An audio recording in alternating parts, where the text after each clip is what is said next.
Hey guys, welcome back, MTG Moxman. Hope everyone's having a great weekend. Okay, I did some videos when I was up north. I'm now back in my man cave, as it were. So hopefully everyone's settled in for a nice evening. My videos when I was up north there, I just did a little arena stuff. I did a little chit chat about gambling, which is what we're all doing technically, and the pros and cons of gambling versus buying the card. And it's fine whichever way you decide to go. Now, I tend to do both. For those of you who watch me regularly, you know I open packs all the time, and a lot of times I get some really cool stuff, and other times, you get hosed and you get nothing, right? It's what it is. But a lot of times I also buy cards. So, some stuff has come in the mail. Now, I haven't done this for a while where I used to say what came in the mail, but we have that opportunity.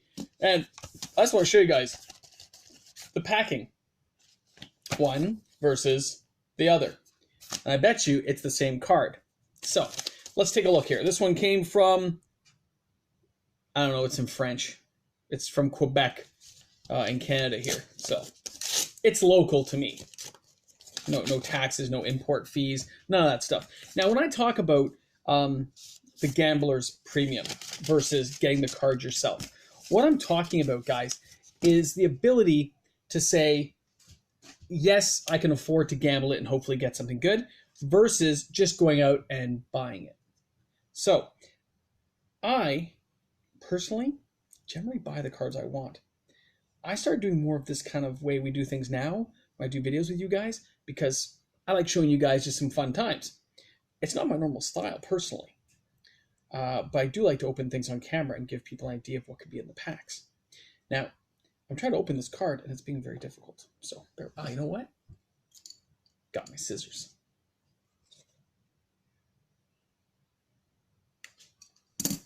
Good? Good? Yeah. Okay. So, for those of you who know me, you know it had to be Mox Ambers. Guys, I always buy Mox Ambers. So, 2 near mint Mox Ambers, which is the same as roughly opening 5 booster boxes to get 2 of them. So think about that. It's out of print. It ain't being reopened. Whatever's out there, guys, for those of you who follow Mox Amber, whatever's out there is out there. And I know Andrewella is out there, and I know you're gobbling them up the same as me. Race to the finish, my friend. And I want to win, but I think he has a bigger bankroll, so I think he'll get past me. All right, so that was 1. 2 more Mox Ambers, which again, like I said, when I worked it down by case and all the ones I've opened, you basically get 1 every 1.2, 1.3 cases, boxes. So basically for every 2.5 boxes, you will get 1, possibly 2, but generally it's 1. So for a case, you're going to get 2 or 3 for an entire case. So this is like opening a case of Dominaria just to get those 2. And the next one up is from, this is from Canada as well. Now, these ones are local. So we don't have any import fee. Oh my God, look. This guy sent it to, hold on.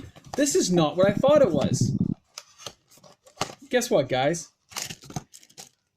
I bought a new microphone system so I could be heard better by you guys. I thought this was going to be more Mox Amber stuff, but instead it's I have upgraded a Lavelle mic or something, right? Anyway, I thought it was going to be more things. I don't know how this thing works. Do I just plug it in here? I don't know. Can you hear me? I don't know how this thing works, guys. I'm just going to clip it on. And, oh my God, this thing's like steel. There. Oh, wait. Are you supposed to go up your shirt? Come up the top here or something? Like that? I don't know. You guys are going to tell me later if this thing worked or not. There, I have a microphone on. Isn't that cool? I don't know if it even works, but I'm going to do it. So, generally, I like to buy the cards I want. Now, I did that on the weekend to show you guys that when you open a case of something, you have a better percentage share of getting that particular card, but you got lots of crap you didn't want, or maybe didn't need for your decks. Whereas you can seek out the individual cards. If I wanted 20 snow-covered swamps, I'd be better to spend the $5-6 and just buy 20, as opposed to opening a case and trying to get my 20, right? So when you look at that as a concept, don't be drawn in by just go ahead and just buying what you want to buy. Seek out the cards you want, If you're an investor, seek out the ones you think will go up. Now, I've speculated on many different types of mythics that went cheap, and I bought some and I just store them. But there are ones that I kind of go, I double down on, which is stuff like Mox Amber. And that's because I got bit in the past with like Mox Diamond and some of the older cards that I didn't take advantage of when I had the opportunity. I will not let that happen again. So I basically double down, and I'm on my like 15th binder of this stuff. You guys can work out the numbers, but it's a ridiculous amount. And it's good because that's what I want to do. Now, Mox Amber did crack $12 today US. I saw it first thing this morning. It has continued to rise. Is that because certain people are buying it? Maybe. Maybe not. Maybe it's because there are more decks using it. Some need one. I looked them up. A couple of decks need one. Some decks need four. Well, a lot of people didn't buy it because they thought it was going to go cheap. Now, I paid $10 each for these. Right? Yeah, these were $10 each. These were not the $5 I've been spending regularly. So I have to put these numbers in now, recalculate how much I spend on average per Mox. And it gets more expensive as I go because it's not falling to the low prices, and I'm still trying to buy some. I really put a pause on for a while because I hadn't seen the price go up, and I thought it was going to dip lower, and all of a sudden it did that weird spike we talked about last week where it just jumped up a couple of bucks overnight, and that was ridiculous, and now it's still going up. So I'm not taking the chance, guys. I'm buying it now. I'm going to pick them up, and I don't consider that, I mean, it's still gambling, guys, but I'm buying what I want as opposed to just opening pack after pack after pack. And I mean, I just got like literally, I don't know what's it like. Some of these things, I'll be honest, I let them sit here, and sometimes I forget what's in them. Okay, like there's a pack negation there. It's just sitting, and that's ridiculous. I should put this stuff away, but I forget sometimes, and it sits there. And then I have a friend like Ventric who comes over and says, "What is this doing here?" You know, and he criticized me for saying, like, why'd you put it away? Why didn't you put it where it's supposed to go? And, you know, I get busy. I'm having fun. Now, that's okay, because I can afford to do that, and I planned for it. But for those of you guys who just think, you know, I'm going to open a couple packs and get lucky, maybe you will. Maybe you will. But chances are you're not going to. So ask yourself, that $15 in packs you just opened, maybe that $15 could have gone toward buying the card you want. I opened, what was it, $60, $90 worth of cards. I could have just bought a Ren and 6. I could have bought the card I wanted instead of all that crap I got stuck with. So that's what I'm trying to teach you guys and educate you about today is you can do it, but should you do it? Should you take that opportunity to just save your money and get the right card you want? Or should you blow it, having a good time, and maybe getting something cool? That's up to you. That's for you, the individual, to decide. But never put yourself in any kind of financial danger doing it. It's just cards, guys. It is for fun. Yes, some of them go up, right? Like, you know, we got boxes and boxes over there. I have about 120 boxes of Magic now, and I got about 140 fat packs of various types. And it's fine. You know what? I don't mind. I've worked it out that I managed to pay for all this, so it's okay.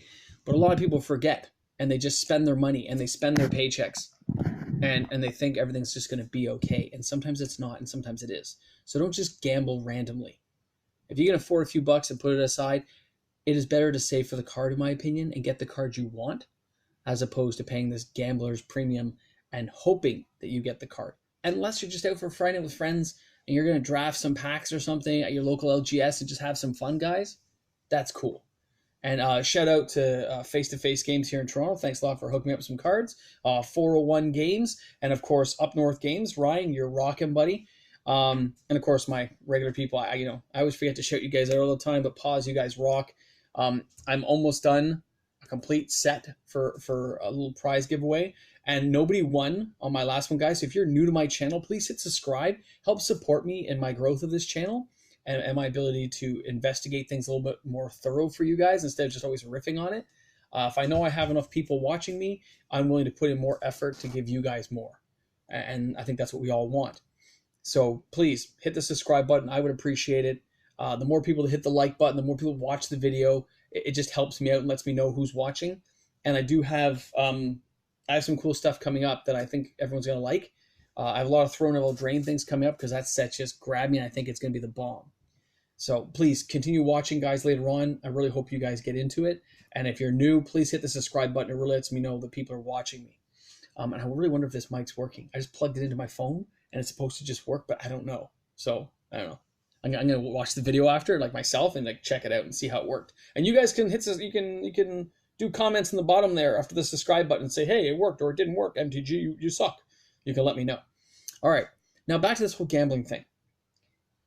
If you want to and you can afford to do it, go ahead. But if you want a certain card, save for the card, I say. Put that money aside and save for it. Skip that latte, save that $2, save for it. Skip going to the movie that night, $20, put it aside, go for the card. Those are entertainment things, guys. How much TV do you really watch? Do you really need cable? Just stick with Netflix, man. Stick with Crave or one of the other things, the subscribe ones you can do. There's lots of ways to save your money when you look into it. I myself have decided to probably get a second job. I love my first job. It's my main job. But a few extra bucks at night never hurts.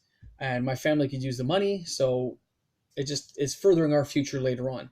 I don't have the Rudy bankroll. I didn't get lucky when I was younger. I didn't take that career path.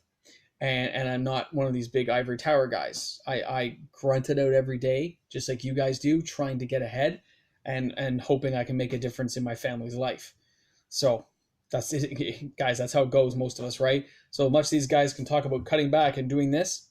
I get it, but it's not that easy for everyone to do it when you have financial pressures from your families all around you. We all know what it's like. So, and everyone's got a little bit different, right? Unique circumstances for every family. So I just want to bring you guys back to this as a closure to this, guys. It is okay to enjoy Magic and love it. It is. But you don't have to spend big bucks to enjoy this game. You don't have to keep up with the Joneses, right? You don't. I have play sets of Power 9. I do. It's fine. It's great. But I didn't pay for them. I was a teenager and I got lucky and I kept the stuff. That's all. Full disclosure, I just got lucky and had it still from way back in the day. I didn't, I didn't like work my way up to it, So keep that in mind. And if you ever do want to get into like the good stuff, the quality, the power, the dual lands, this is how you start getting there, guys. You get lucky with some cards, you trade them in, but keep that stuff trading until you can get your first dual land. Put that dual land aside, trade, get to the next dual land, right? Right now they're in a lull, the price have gone down. It's a good time to get into some of the dual lands and start building up to vintage legacy decks. But again, don't gamble everything on it, man. Be safe. Enjoy the game, play with your friends. That's what I do, right? And I don't get enough time to play as much as I'd like to. So many deck ideas going to my head. I showed you guys some arena videos of stuff I built lately. The one deck's gone 15-0, so it's doing great. My new blue-white, but getting time to go to a tournament's hard. I'm going to try to catch a pre-release if I get the chance, but I don't know if it's going to work out. I will talk to Ventric and see. All right, guys, thanks a lot for tuning in. This is MTG Moxman. Again, please hit the subscribe button. Love to have some new followers on the channel. Let me know what you guys think of the new background. I just kind of turned my whole table around so I can show you a new side of the man cave basement. And I am back home. A couple of new Moxes to, of course, put inside my thing. And, of course, always verify the cards are real. Get your little eyeglass sensor. You go in there, spend the $2 from China. Take a look, make sure your cards are real all the time, especially if it's vintage or power. All right, guys, thanks a lot. Thanks a lot for tuning in. Really, thanks for support. And you guys rock. Have a good night tonight. We'll see you all tomorrow. Well, probably tomorrow, right? I mean, it's only a couple hours till tomorrow, but you know what I mean.